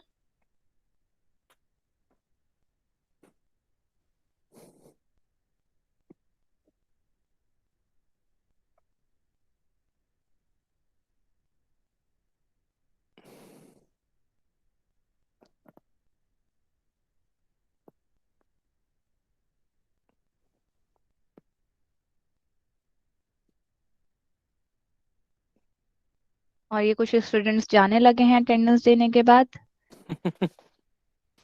ऐसा क्यों भाई? पता नहीं, अटेंडेंस के लिए वेट करते हैं। आप लोग को प्लेसमेंट चाहिए या नहीं चाहिए पता नहीं। बाकी स्टूडेंट्स फटाफट टाइप कीजिए। सर स्टार्ट करते हैं फिर। Okay ma'am, no issues. चलिए अब हम पढ़ते हैं एग्रीगेट फंक्शंस। देखो एग्रीगेट फंक्शंस भी बहुत इंपॉर्टेंट है। ठीक है, सो जो एग्रीगेट फंक्शंस हैं इनका काम सिर्फ इतना है कि अर्थमेटिक वैल्यूज को हमें फाइंड आउट करके दें। जैसे कि यहाँ लिखा हुआ है कि अगर मुझे एवरेज फाइंड आउट करना है, आप लोगों ने सी प्लस प्लस जावा में पढ़ा होगा यार कि एवरेज फंक्शन है, इनबिल्ट एक मिनिमम होता है एक मैक्सिमम, तो वही एग्रीगेट फंक्शंस हैं यहाँ पर। एग्रीगेट फंक्शंस बेसिकली कैलकुलेट क्या करते हैं, average maximum minimum for a column. ठीक है, इसका ये सिंटेक्स होता है। क्या सिंटेक्स होता है? एवरेज फंक्शन कुछ भी हो सकता है, वो मैं बताता हूँ कौन कौन से होंगे, और एवरेज फंक्शन हमेशा किसी कॉलम पे लगेगा। ऐसा नहीं होगा कि एवरेज फंक्शन बिना कॉलम नाम की लगा दोगे, बिल्कुल गलत हो जाएगा ये। This is out of the context. So whenever you are trying to put any aggregate function, that aggregate function is going to be applicable on a column. ठीक है, ऑन अ कॉलम। ठीक है, now from table where condition. अब यहां पर देखो, हम पुरानी क्वेरीज में हमेशा लिमिट भी यूज कर रहे थे, ऑफसेट यूज कर रहे थे, और ऑर्डर बाय यूज कर रहे थे। बार बार मैं यही लिखता आ रहा था, लेकिन यहां पर मैंने इन तीनों चीजों को इलिमिनेट कर दिया। उसके पीछे भी एक वैलिड रीजन है। वो क्या रीजन है, ध्यान से देखो। जब भी हम एग्रीगेट फंक्शन की बात करते हैं तो एग्रीगेट फंक्शन हमेशा एक सिंगल वैल्यू रिटर्न करेगा। एग्रीगेट फंक्शन क्या करेगा, it will return a single value, returns only single value. Okay, returns only single value. अब देखो, जब सिंगल वैल्यू रिटर्न करेगा तो जो आंसर बनेगा वो क्या बनेगा। सपोज ये ए नाम का टेबल है जिसमें A1 नाम का कुछ है, 25 आ गया रिजल्ट। कुछ भी है, एवरेज भी हो सकता है, मैक्सिमम मिनिमम आपकी मर्जी, आपने कुछ भी लिख दिया यहाँ पर। तो जब अब एक ही आंसर आना है तो उसको क्या ऑर्डर बाई करोगे? ऑर्डर बाई पता है ना, आइदर असेंडिंग और डिसेंडिंग। तो इनको क्या ऑर्डर बाई करोगे? जरूरत नहीं है, इसलिए ऑर्डर बाई को मैंने क्या करा, ऑल टुगेदर स्किप कर दिया यहाँ से।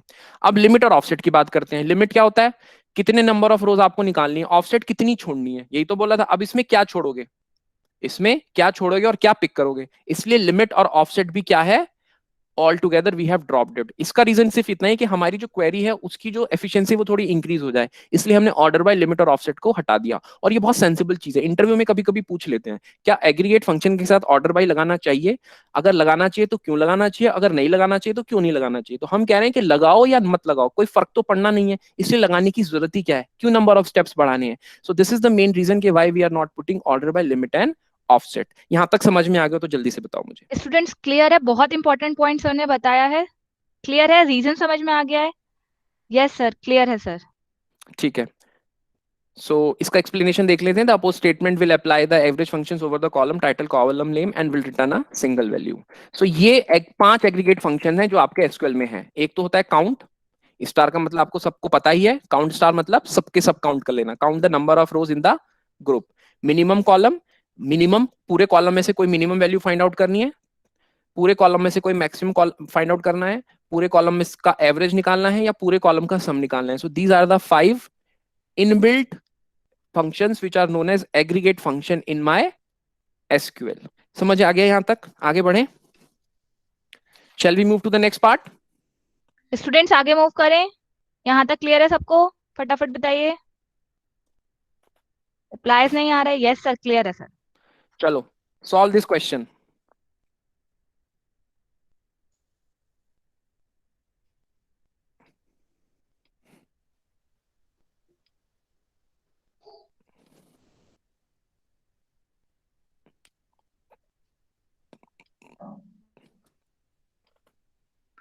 सौम्या और अंजलि, आप लोगों के जो डाउट्स हैं वो इसके बाद लेते हैं.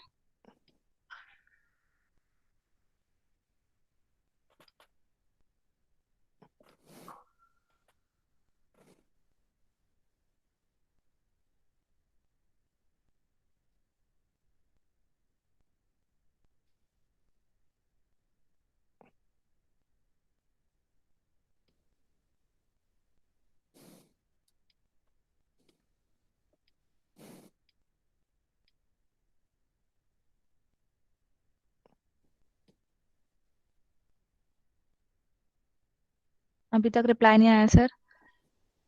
इजी क्वेश्चन है, सिर्फ मैथमेटिक्स करनी है आपको, सिंपल. बताओ भाई जल्दी से.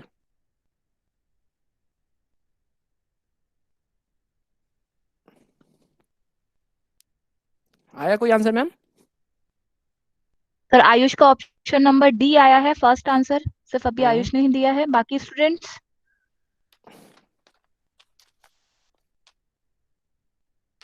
फटाफट आंसर कीजिए.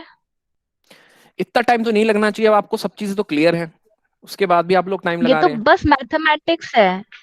चेतन ने भी ऑप्शन नंबर डी दिया है. Okay. ये तो बहुत इजी क्वेश्चन है स्टूडेंट्स. जस्ट आपको सम फाइंड करना है, कंडीशन जो दे रखी है उसके साथ. आपने इतना टफ टफ क्वेश्चन इतनी फास्ट रिस्पॉन्स किए हैं.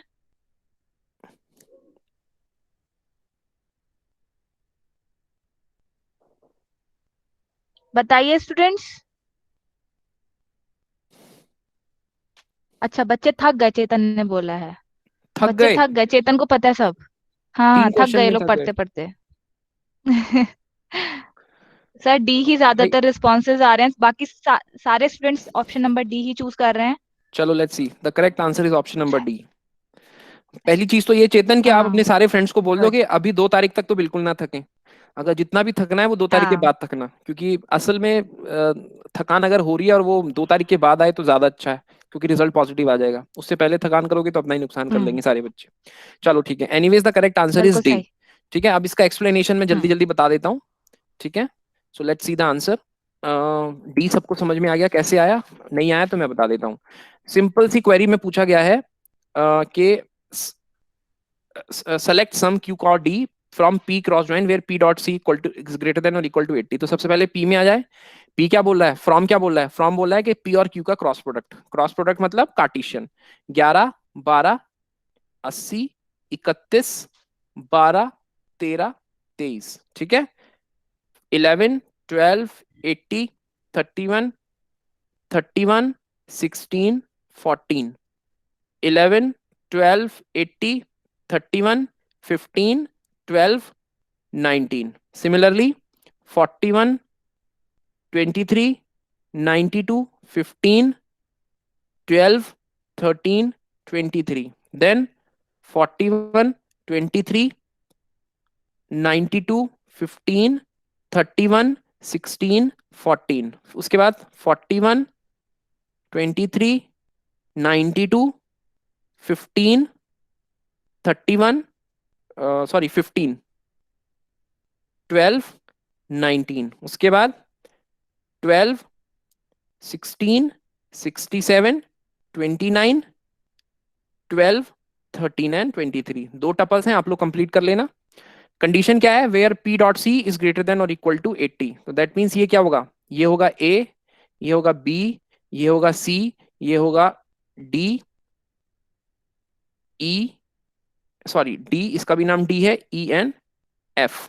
कंडीशन इसमें where P dot C is greater than equal to 80, that means ये वाला टपल सेलेक्ट हो जाएगा, ये वाला टपल सेलेक्ट हो जाएगा, ये वाला टपल भी सेलेक्ट हो जाएगा, ये टपल होगा, ये टपल होगा और ये वाला टपल सेलेक्ट होगा। ठीक है, अब नई टेबल जो बनेगी बाकी सारे के सारे हट जाएंगे उसमें से, और सम किस पे लगाना है, क्यू डॉट डी पे। दैट मीन्स हम 12 को पिक कर लेंगे, 31 को पिक कर लेंगे, 15 को पिक कर लेंगे, 12 को पिक कर लेंगे, 31 को पिक कर लेंगे और 15 को पिक कर लेंगे। इन सबको अगर आप ऐड करोगे तो आपका आंसर आ जाएगा 116। That is why option D is the correct answer. Ma'am समझ आ गया?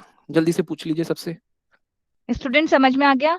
तो बहुत इजी क्वेश्चन है ये। क्लियर है सबको? क्लियर है Yeshi? Okay okay okay okay, ठीक है। क्लियर है। बहुत इजी क्वेश्चन है, इसमें कुछ था नहीं। हम्म, ठीक है सर, दो डाउट्स हैं। सौम्या ने बोला था कि हम्म, सर एवरेज क्या होगा इन केस ऑफ नल, अगर किसी की भी वैल्यू नल है तो एवरेज उस केस में क्या होगा।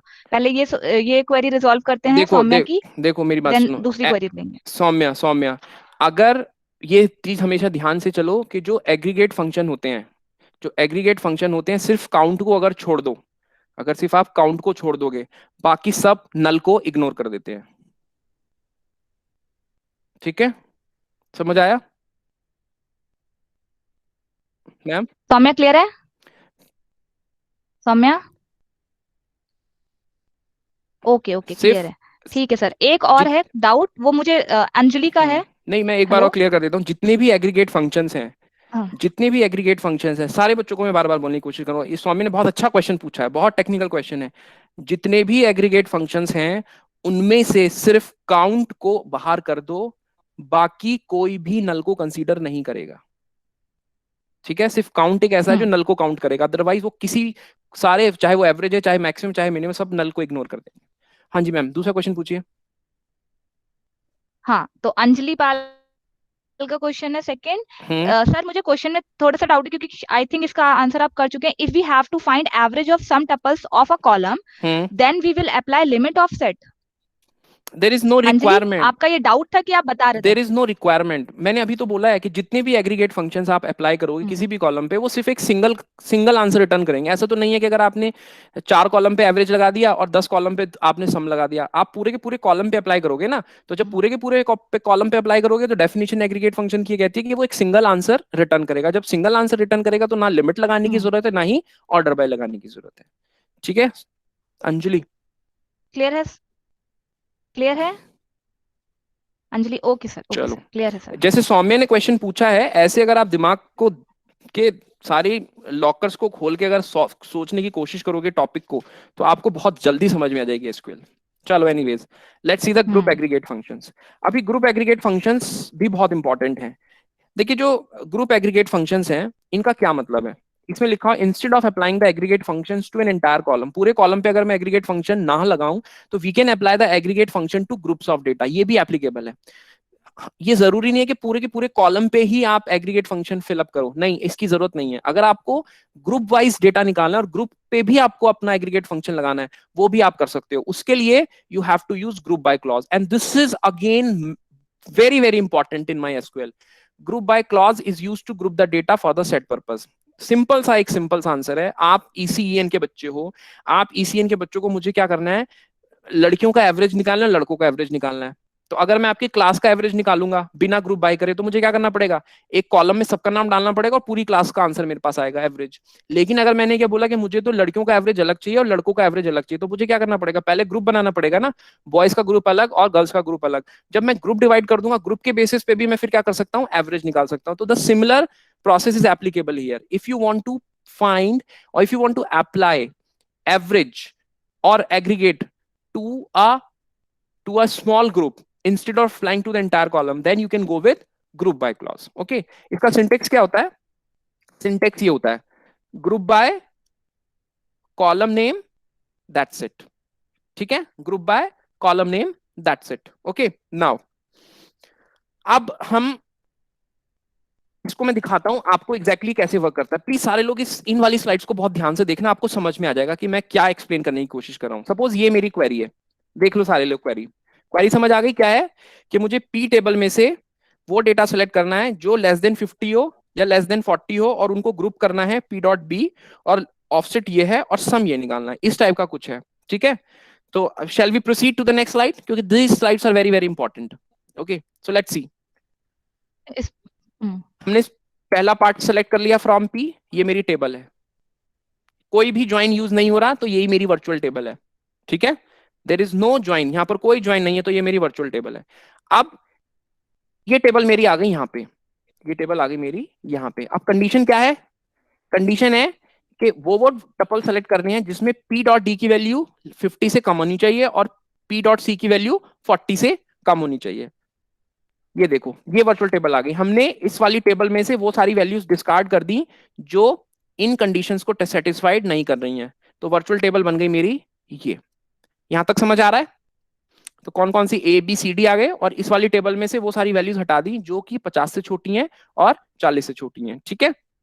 नेक्स्ट बढ़ते हैं। अब मुझे यहाँ तक grouping- सबको क्लियर है कैसे? हाँ सर बता दो एक बार बेटा बस जल्दी पूछ से। लेते हैं, स्लाइड सबका क्लियर है, कोई कंफ्यूजन तो नहीं हो रहा कैसे कैसे मूव हो? Good good good, yes sir, clear है सर। ठीक है, अब हम नेक्स्ट स्लाइड की तरफ बढ़ते हैं। अब देखो, अब ये बोल रहा है कि ग्रुपिंग करो। देखो फ्रॉम हो गया, डेटा को वेरीफाई कर लिया कंडीशन के बेसिस पे। अब वो कह रहा है कि ग्रुप बनाओ। किसके बेसिस पे ग्रुप बनाओ? बी के बेसिस पे। हमें ग्रुपिंग करनी है बी के बेसिस पे। किस कॉलम के बेसिस पे करनी है? बी कॉलम के बेसिस पे। Time and again I am saying we have to make groups on the basis of column B. तो बी कैसे ग्रुप बनाएगा? जो सेम होगा वो एक ग्रुप में जाएगा। क्या क्या सेम है? सारी लड़कियां एक ग्रुप में जाएंगी, that means 7 7 must be in a same group. 13 13 must be in same group. 18 must be in same group, and there is a 36, it must go to the next group. Let's see the final answer. ये बन गई मेरी virtual table. देखो यहाँ पर जो अब data मेरा कैसे अरेंज हो गया, टपल्स तो उतने ही रहेंगे लेकिन ये सब अरेंज हो जाएंगे, ये सब अरेंज हो जाएंगे। कैसे? एक ग्रुप तो बन गया 7 के कॉरेस्पॉन्डिंग, ठीक है। एक ग्रुप बन गया 13 के कॉरेस्पॉन्डिंग, एक ग्रुप बनेगा 36 के कॉरेस्पॉन्डिंग, और फाइनली एक ग्रुप बनेगा 18 के कॉरेस्पॉन्डिंग। यहां तक समझ आ गया सबको? ठीक है। अब नेक्स्ट स्लाइड की मूव करते हैं। अब क्या बोल रहा है? ग्रुपिंग करने के बाद सम निकालो। ग्रुपिंग करने के क्या बात क्या बोल रहा है? सम निकालो। तो अब सम किसका निकलेगा? पी डॉट ए का। किस पे लगाना है? ए पे। तो क्या होगा? 23 plus 2, 19 plus 18, 29 plus 12, and we left, sorry not like this, मैं गलत बोल गया। 2 plus 23, 18 plus 19, 12 plus 13, and we have 29। तो क्या आंसर आएगा? रिजल्टेंट टेबल ये देखो, 23 2 25, 18 plus 19 37, 29 will go to a separate row, and 12 plus 13 25. So this is my virtual table. अब लिमिट सेट लगाते हैं। लिमिट क्या बोला है कि टोटल 2 टपल उठाओ 2 को छोड़ के। तो कौन कौन से छूटेंगे? 0 and 1. These 2 will be discarded. Answer will be 25 and 29. So this is my final answer. Okay. अब समझ आएगा सबको कैसे ग्रुप बाय कैसे काम करता है? अरुणीत सर, अरुणीत का क्वेश्चन है, सर ग्रुपिंग किसी भी ऑर्डर में हो सकती है? ग्रुपिंग किसी भी ऑर्डर में हो किसी सकती भी है। हाँ जी। ऑर्डर में हो सकती नहीं नहीं नहीं, आप मेरी बात सुनिए ना। ग्रुपिंग ग्रुप के बाद, हाँ ग्रुप किसी ऑर्डर का मतलब समझाइए मुझे, कैसे किस हिसाब से पूछा है? है? हाँ गेस वही मुझे डाउट हो रहा है कि ये, हाँ मुझे लगा कि आप ऑर्डर बाय पूछ रहे हैं। ये ग्रुप बाय Question- पूछना चाह रहे हैं। देखिए हाँ सर, इन्हें अनम्यूट कराते हैं एक बार। हाँ हाँ, क्वेश्चन अरुणीत में कुछ प्लीज एम्बिग्यूटी है, कैन यू अपना अनम्यूट कर- योरसेल्फ?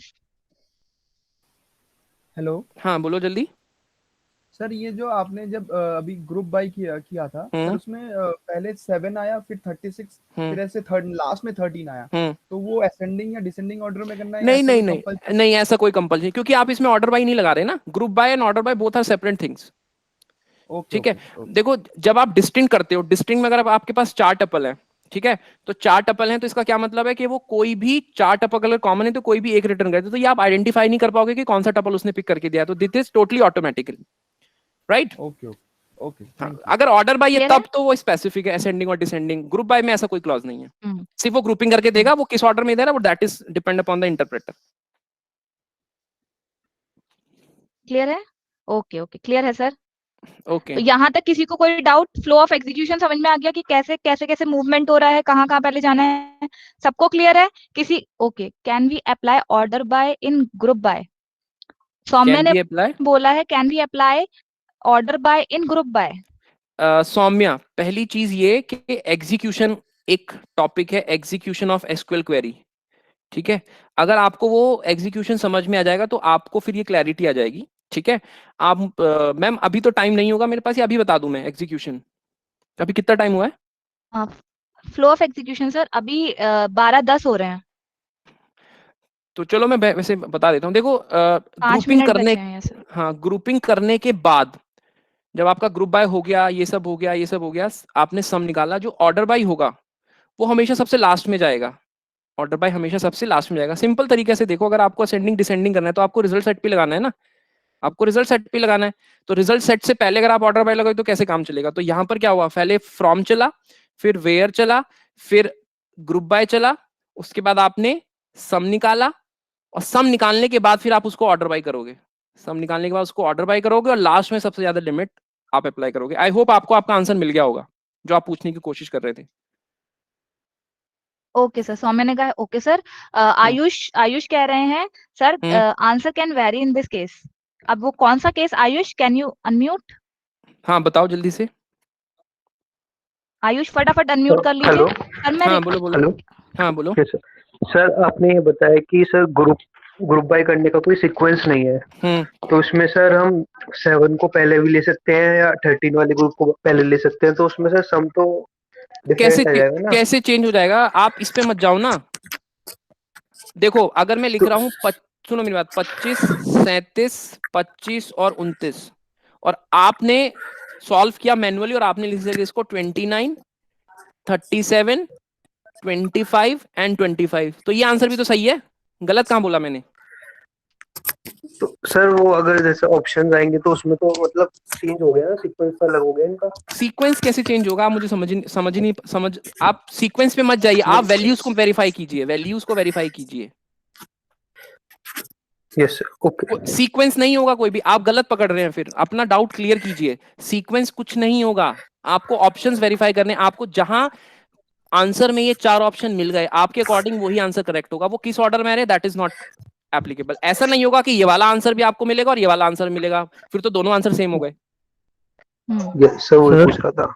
ठीक है, हाँ जी। सर लिमिट ऑफसेट लगाने के बाद तो आंसर्स चेंज हो जाएंगे ना? हाँ लिमिट ऑफसेट फाइनल आंसर। हाँ लिमिट ऑफसेट लगाने के बाद आंसर चेंज हो जाएगा, यस एग्जैक्टली। लेकिन उस केस में भी नहीं होगा, उस केस में भी नहीं होगा। 25, हाँ उस केस में हो जाएगा, अगर आप लिमिट और ऑफसेट लगाओगे तो उस केस में हो जाएगा आंसर। लेकिन तो सर फिर क्या करेक्ट आंसर? वो स्मार्टली आपको दिया जाएगा भाई।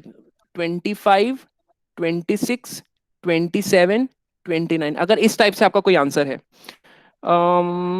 तो आप इसमें लिमिट सेट लगाओगे। ये 2 आपने हटाए, इसमें 1 मिनट में टपल चेंज कर देता हूं पहले। 25, 37, 25, 29,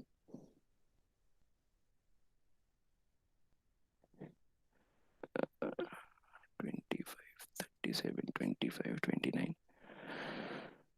लिमिट 2 ऑफसेट 2, आंसर चेंज हो जाएगा।